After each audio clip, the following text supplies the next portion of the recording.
पाठ लाख की चूड़ियाँ, कक्षा 8 CBSE पैटर्न पर आधारित। मैं डॉक्टर संतोषी लाल कमल, TCT हिंदी, जवाहर नवोदय विद्यालय, सिंगोड़ी, छिंदवाड़ा, मध्य प्रदेश।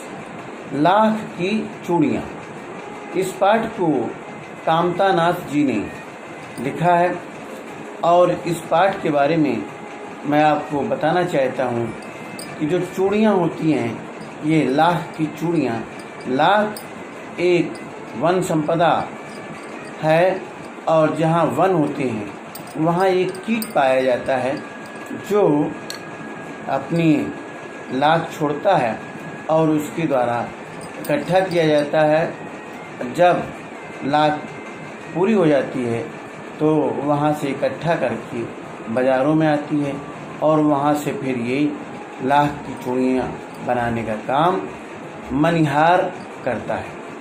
तो आइए पाठ 2, लाख की चूड़ियाँ, लेखक कामता नाथ जी। संस्मरण विधा पर आधारित ये पाठ है। यह पाठ साहित्य की संस्मरण विधा में लिखित एक कहानी है। लेखक अपनी नानी के घर गर्मी के दिनों में जाया करता था। तो इसमें आपने देखा कि ये संस्मरण विधा पर आधारित पाठ है। सारे गांव में बदलू मुझे सबसे अच्छा आदमी लगता था। क्योंकि वह बहुत सरल था, क्योंकि वह मुझे सुंदर सुंदर लाख की गोलियां बनाकर देता था। मुझे अपने मामा के गांव जाने का सबसे बड़ा चाव यही रहता था कि जब मैं वहां से लौटता था तो मेरे पास ढेर सारी गोलियां होती, रंग बिरंगी गोलियां जो किसी भी बच्चे का मन मोह ले।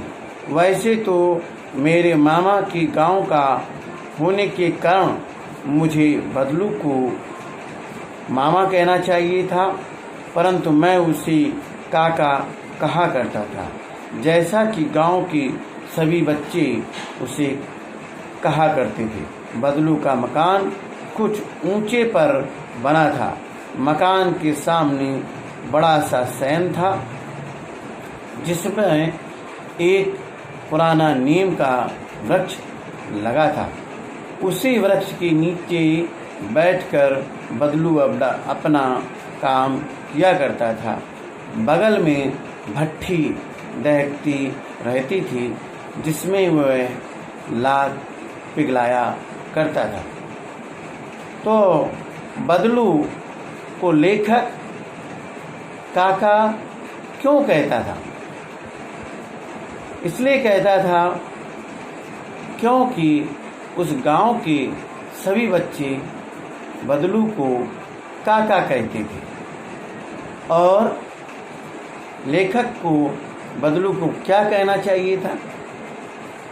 कहना चाहिए था मामा, क्योंकि लेखक के ननिहाल का बदलू रहने वाला था। सामने एक लकड़ी की चौखट पड़ी रहती जिस पर वह लाख के मुलायम होने पर वह उसे सलाख की समान पतला करके चूड़ी का आकार देता। पास में 4-6 विभिन्न आकार की बेलानुमा मुंगरियां रखी रहती जो आगे से कुछ पतली और पीछे से मोटी होती। लाख की चूड़ी का आकार देकर वह उन्हें मुंगेरियों पर चढ़ाकर गोल और चिकना बनाता और तब एक एक कर पूरे हाथ की चूड़ियां बना चुकने के पश्चात उन पर रंग करता। बताना यह है कि किस तरह मुंगेरियां प्रयोग में लाई जाती थीं। मुंगेरियों पर बदलू काका क्या करते थे? बदलू यह कार्य सदा ही मचिए पर बैठकर किया करती थी। मचिया क्या होता है? गांव में एक छोटा सा चारपाई नुमा छोटी सी चारपाई जैसी होती है और उस पर बांध से बुनी हुई, डोरियों से बुनी हुई बैठक, जिसे हम स्टूल कह सकते हैं, उस पर बैठकर वह चूड़ियाँ अक्सर बनाता रहता। और पास में ही हुक्का रहता, जहाँ पर वह वो हुक्के को बार बार पीता रहता। वह मुझे लाला कहकर पुकारता और मेरे पहुँचते ही मेरे लिए तुरंत एक बचिया मंगा देता। मैं घंटों बैठे बैठे उसे इस प्रकार चूड़ियाँ बनाते देखता रहता। लगभग रोज ही वह 4-6 जोड़े चूड़ियाँ बना लेता है। देखिए जोड़ा, ये जोड़ा है जोड़े बना लेता। लगभग रोज ही वह 4-6 जोड़े चूड़ियाँ बनाता है। पूरा जोड़ा बना लेने पर वह उसे बेलन पर चढ़ाकर कुछ क्षण चुपचाप देखता रहता, मानो वह बेलन न होकर किसी नववधू की कलाई हो। बदलू मनिहार था। बदलू क्या था? पेशे से मनिहार था। चूड़ियाँ बनाना उसका पैतृक पेशा था और वास्तव में वह बहुत ही सुंदर चूड़ियाँ बनाता। उसकी बनाई हुई चूड़ियों की खपत बहुत थी। जब नववधू चूड़ियाँ पहनती तो उस पर वह चूड़ियाँ बहुत शोभायमान होती, बहुत जचती। और कभी भी चूड़ियों को वो पैसों के बदले नहीं बेचा करता था। उसका बेचने का तरीका वस्तु विनिमय हुआ करता था। और वस्तु विनिमय किसे कहते हैं? जब किसी वस्तु के बदले कोई वस्तु दी जाती है तो उसे वस्तु विनिमय कहते हैं। वस्तु विनिमय जैसे बदलू काका लोगों को चूड़ियाँ बेचा करते थे और लोग उन्हें अन्य कपड़े, सब्जियाँ इत्यादि चूड़ियों के बदले में दिया करते थे। तो बदलू स्वभाव से बहुत सीधा था। मैंने कभी भी उसे किसी से झगड़ते नहीं देखा। हाँ, शादी ब्याह के अवसरों पर वह अवश्य जिद पकड़ जाता था। जीवन भर चाहे कोई उससे मुफ्त की चूड़ियाँ ले जाए, परंतु विवाह के अवसर पर वह सारी कसर निकाल लेता था। आखिर सुहाग की जोड़े का महत्व ही और होता है। मुझे याद है मेरे मामा के यहाँ किसी लड़की के विवाह पर जरा सी किसी बात पर बिगड़ गया था और फिर उसको मनाने में लोहे लग गए थे। विवाह में इसी जोड़े का मूल्य इतना चढ़ जाता था कि उसके लिए उसको ढेर सारा अनाज मिलता, उसको ढेर सारी वस्तुएं मिलती और जो रुपए मिलते सो अलग से। यदि संसार में बदलू को किसी चीज़ से चिढ़ थी तो वह चिढ़ थी कांच की चूड़ियों से। ये देखिए कांच की चूड़ियाँ हैं जो आपको बाज़ार में मिल जाती हैं। ये कांच की चूड़ियाँ हैं और ये कांच की चूड़ियाँ बाज़ार में मिल जाती हैं। क्यों कांच की चूड़ियों से बदलू काका को चिढ़ थी? क्योंकि इन चूड़ियों, कांच की चूड़ियों ने बदलू काका का धंधा मंदा कर दिया था। मतलब बदलू काका का धंधा चौपट हो गया था। इसलिए बदलू काका इन चूड़ियों से, कांच की चूड़ियों से बड़ी नफरत करते थे। देखिए ये भी चूड़ियाँ हैं और चूड़ियाँ रंग बिरंगी होती हैं। चूड़ियाँ रंग बिरंगी होती हैं और चूड़ियों का रंग विभिन्न आकार लिए होता है। ये चूड़ियाँ देख सकते हैं, कांच की चूड़ियाँ। कभी कभी 2-4 बातें भी सुना दिया करता था। मुझसे तो वह घंटों बातें किया करता। कभी मेरी पढ़ाई के बारे में पूछता, कभी मेरे घर के बारे में और कभी यूं ही शहर के जीवन के बारे में पूछता। मैं उससे कहता कि शहर में सब कांच की चूड़ियाँ पहनते हैं। तो वह उत्तर देता, शहर की बात और है लला, वहाँ तो सब कुछ होता है। वहाँ तो औरतें अपने मर्द के हाथ पकड़कर सड़कों पर घूमती हैं और फिर उनकी कलाइयाँ नाजुक होती हैं। ये लाख की चूड़ियाँ पहनने तो मोच ना आ जाए, अर्थात लाख की चूड़ियाँ इन कांच की चूड़ियों से थोड़ी भारी हुआ करती है। कभी कभी बदलू मेरी अच्छी से देख रेख ही नहीं आवभगत भी करता। मैं बहुधा हर गर्मी की छुट्टी में अपने मामा के यहाँ चला जाता और एक आध महीने वहाँ रहकर स्कूल खुलने के समय तक वापस आ जाता। 2-3 बार ही मैं मामा के यहाँ गया होऊंगा। तभी मेरे पिताजी की एक दूर के शहर में बदली हो गई और एक लंबी अवधि तक मैं अपने मामा के गांव न जा सका।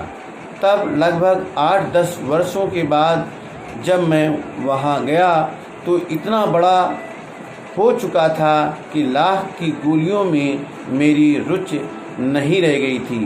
अतः गांव में रहते हुए कई दिनों तक मुझे बदलू का ध्यान नहीं आया। इस बीच मैंने देखा कि गांव में सभी स्त्रियां कांच की चूड़ियां पहने हैं। बिरले ही हाथ में मैंने लाख की चूड़ियां देखी। तब एक दिन सहसा मुझे बदलू का ध्यान हो आया। बात ये हुई कि बरसात में मेरे मामा के यहाँ एक लड़की गिर पड़ी और उसके हाथ की चूड़ी टूटकर उसके कलाई से खून बहने लगा। तभी सहसा मुझे बदलू का ध्यान हो आया और मैंने सोचा कि उससे मिलाऊं। अतः शाम को मैं घूमते घूमते उसके घर चला गया। बदलू वहीं चबूतरे पर नीम के नीचे एक खाट पर लेटा था। नमस्ते बदलू काका, मैंने कहा। नमस्ते भैया, उसने मेरे नमस्ते का उत्तर दिया और उठकर खाट पर बैठ गया, परंतु उसने मुझे पहचाना नहीं और देर तक मेरी ओर निहारता रहा। मैंने कहा, मैं हूँ जनार्दन काका, आपके पास से गोलियां बनवा कर ले जाता। मैंने अपना परिचय दिया। पूर्ववत लेखक बदलू काका के यहाँ जाता था तो वह बदलू लाख की चूड़ियाँ बनाकर ही नहीं देता बल्कि लाख की गोलियाँ बनाकर दे दिया करता, रंग बिरंगी। तो वो ध्यान हो आया। बदलू फिर भी चुप रहा, मानो उसने कुछ सुना ही न हो। और फिर वह पहचान गया बाद में। आओ आओ लला, बैठो, बहुत दिनों बाद इधर आना हुआ। इधर आना नहीं हो सका, बदलू काका को लेखक ने उत्तर दिया। कुछ देर फिर शांत रही। मैंने इधर उधर दृष्टि दौड़ाई, न तो मुझे उसकी मचिया ही नजर आई न ही भट्ठी। आजकल काम नहीं करते काका? मैंने पूछा। नहीं लला, काम तो कई साल से बंद है। मेरी बनाई हुई चूड़ियाँ कोई पूछे तब तो गांव में उसका प्रचार हो गया है। कुछ देर चुप रहा, फिर बोला, मशीनी युग है ना ये लला, आजकल सब काम मशीन से होता है। खेत भी मशीन से जोते जाते हैं और फिर जो सुंदरता कांच की चूड़ियों में है, लाख में कहाँ संभव है। लेखक पूछता है और काका उत्तर देते रहते हैं। लेकिन कांच बड़ा खतरनाक होता है लला, जिसके कांच टूट जाए और कलाई में घुस जाए तो बड़ा ही उसे खून निकलता है। ये बताते रहते हैं। नाजुक तो फिर भी होता है लला। मुझे लगा उसे दमा है। क्यों? उसे खांसी आ रही थी और अवस्था भी ढल चुकी थी, मतलब वह बूढ़ा भी हो चला था।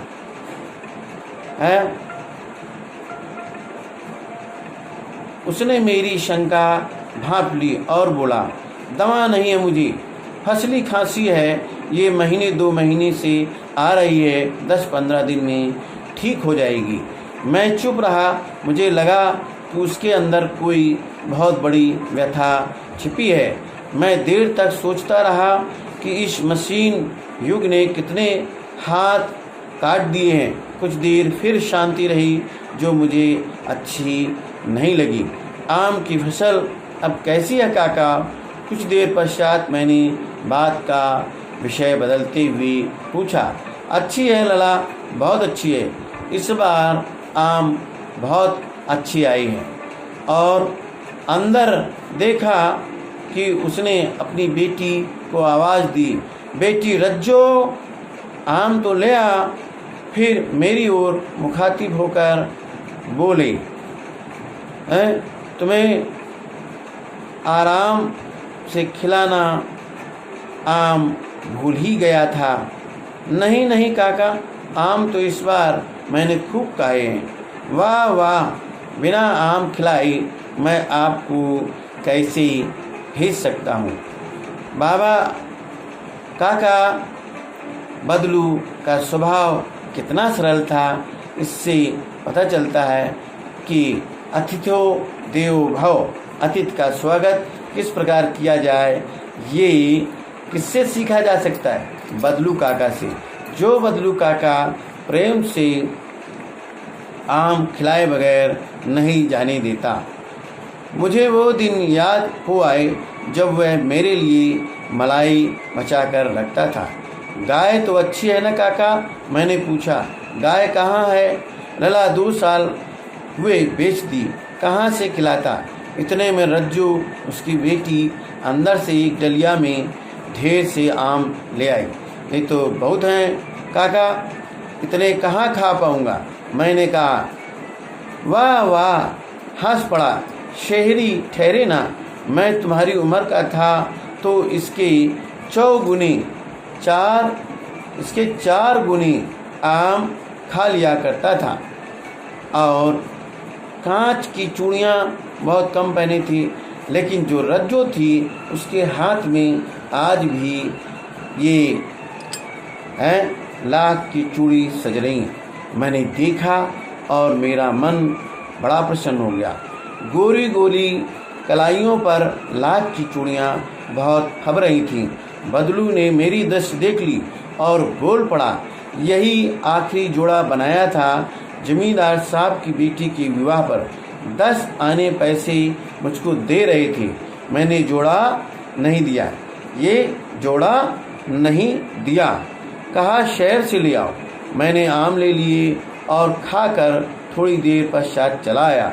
मुझे प्रसन्नता हुई कि बदलू ने हार कर भी हार नहीं मानी। उसका व्यक्तित्व कांच की चूड़ियों जैसा न था कि आसानी से टूट जाए। वह बहुत सहृदय था और अपना वजूद बनाए रखना चाहता था। तो बच्चों, आपको कैसा इस मशीनीकरण युग ने कैसे कैसे उद्योग धंधे, घरेलू उद्योग धंधे चौपट कर दिए। गांव के उद्योग धंधे जो चला करते थे वह कैसा हो गया? सब बर्बाद हो गए और वहाँ पर मशीन से कार्य होने लगा। तो इस पाठ से आपने सीखा कि गांव की संस्कृति कैसी है और गांव में आज भी आत्मीयता कितनी है। जो शहर से लोग जाते हैं वो गांव में किस तरह से उनकी आवभगत की जाती है, उनका स्वागत किया जाता है। गांव की संस्कृति उत्तम कोटि की है। गांव की संस्कृति भारतीय संस्कृति को समेटे हुए है। तो इस लाख की चूड़ियों से आपने क्या सीखा? आपने बच्चों क्या सीखा? लाख की चूड़ियों से हम सीखते हैं कि किस तरह से हमें गांव में उद्योग धंधों को प्रमोट करना चाहिए ताकि गांव वालों की आर्थिक स्थिति सही हो सके और वह अपना दैनिक जीवन आराम से कर सके। बदलू काका को लेखक काका क्यों कहा करते थे? इसलिए क्योंकि सभी बच्चे गांव के बदलू को काका कहा करते थे। लेखक को बदलू को क्या कहना चाहिए था? रिश्ते में बदलू को लेखक को मामा कहना चाहिए था, क्योंकि लेखक का वहाँ ननिहाल था। तो आपने सीखा कि लाख कैसे बनता है। लाख का चूड़ियाँ बनाने के अलावा, गोलियाँ बनाने के अलावा क्या उपयोग किया जाता है। लाख को हम जो डाक खाना है वहाँ पर जो सीक्रेट पेपर जो भेजे जाते हैं, जो पत्र भेजे जाते हैं, उनके चौतरफा लाख द्वारा सील किया जाता है और लाख का वहाँ प्रयोग किया जाता है। तो इस तरह से लाख पाठ से आपने सीखा कि भारतीय संस्कृति में लाख का क्या महत्व है और लाख की जगह आजकल किस चीज़ की चूड़ियाँ बनाई जाती हैं। लाख की जगह आजकल कांच की चूड़ियाँ बनने लगी हैं। कांच की चूड़ियों का क्या नुकसान होता है। जब कांच की चूड़ियाँ टूटती हैं तो वो पहनने वाले की कलाई में चुभ जाती हैं, घुस जाती हैं, जिससे कि बहुत खून बहता है और उसमें पट्टी बांधी जाती है और उसमें मलहम लगाकर, जैसे सोफ्रामाइसिन लगाकर उसकी चिकित्सा की जाती है। इंजेक्शन टेटनस भी लगाया जाता है।